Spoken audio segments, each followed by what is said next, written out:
ចចេញពីផ្ទះលើកដៃសំពះលានអ្នកទាំងពីរអរគុណលោកប៉ាអ្នកម៉ាំងដែលឲ្យរូបកូនមានថ្ងៃនេះស្គាល់រសជាតិជីវិតនៅពេលផ្លាស់ប្ដូរមកវិញទីនេះខំប្រឹងធ្វើការស្វែងរកអាហារដើម្បីជីវិតពេលខ្លាំងរំមួយថ្ងៃស៊ីមួយពេលសិននឹងក្រនជីវិតមួយនេះខ្ញុំធន់ឡើងទៅលន់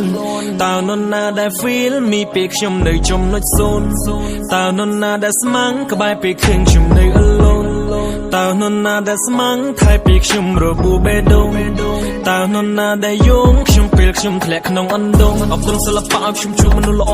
រាប់អានខ្ញុំដោយមិនគិតមានក្រអរគុណរត់ទាំងធ្វើដោយភាពស្មោះសររកមនុស្សចេតនាខ្ញុំនឹងថែវាបន្តមិនណាល្អខ្ញុំមិនភ្លេចនោះទេមិនណាដែលអាក្រក់ក៏ខ្ញុំនៅចាំដែរចាំរកសម្ដីគេនិយាយថាអាចសម្រេចព្រោះខ្ញុំណូតមុខវាក្នុងសភៅក្បាលឆ្កែ I do for my name yeah I do for my life thank all my friend always stay by my side ថាជីវិតខ្ញុំពីមុនវាលំបាកចំមិនណាយយប់មិនដេកថ្ងៃមិនដេកបង្ហូរញើសដូរបាយខំប្រតែចង់ឲ្យជីវិតនេះសប្បាយខំប្រតែចង់ឲ្យលែងមានអ្នកលេបខៃខំប្រតែចង់ផ្លាស់ប្ដូរ my life ខំប្រតែចង់ឲ្យជីវិតនេះវាហាយ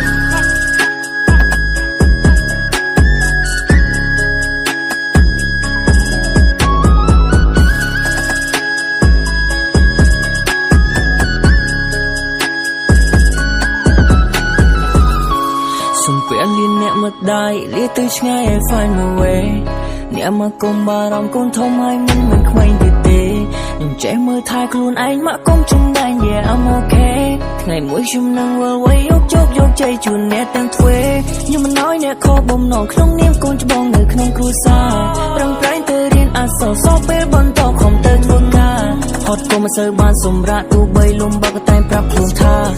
ខំមិនត្រូវទៅខំដើម្បីអនាគតនេះភ្លឺថ្លាកូនប្រតមួយមិនឲ្យម៉ែព្រួយចិត្តពេលដែលធំដឹងក្តីទៅដឹងថានេះហើយជីវិតពេលខ្លះពិបាកចិត្តពេកសម្រក់ទឹកភ្នែកទៅឯងហើយប្រឹងងើបដើរបន្តញញឹមត្រដរលែទុកចំបែងហើយសងខំថ្ងៃមួយក៏នឹងជួយគ្រួសារឲ្យស្រឡាញ់ใจប៉ាមិនបានមកនៅក្បែរតាំងពីប៉ាចេញទៅដល់ឥឡូវប៉ាសង្ទុងយ៉ាងម៉េចដែរថាគុណសែននឹកប៉ាម្លេងទេជីវិតនេះមិនស្រួលពេលគ្មានប៉ាហើយដូចគេមិនឃើញក៏មិនឃើញត្រោយតែលើឃើញហើយ I can find my way ពីមុនសម្បូរណាំងពួរសំទុំបីឡោក្រុមដំក៏មិនពេញចិនគីឥឡូវងើបមកសាំងឈ្មោះក៏សាំងគេទៅយងរៀងខ្ពស់ដូចខែ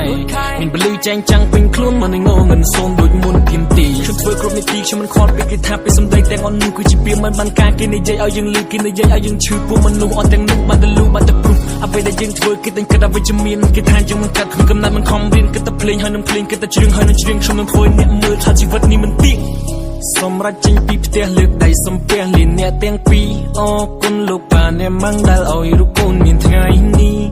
ស្គាល់រសជាតិជីវិតនៅពេលផ្លាស់ប្ដូរមកវិញទីនេះខំប្រឹងធ្វើការស្វែងរកអាហារដើម្បីជីវិត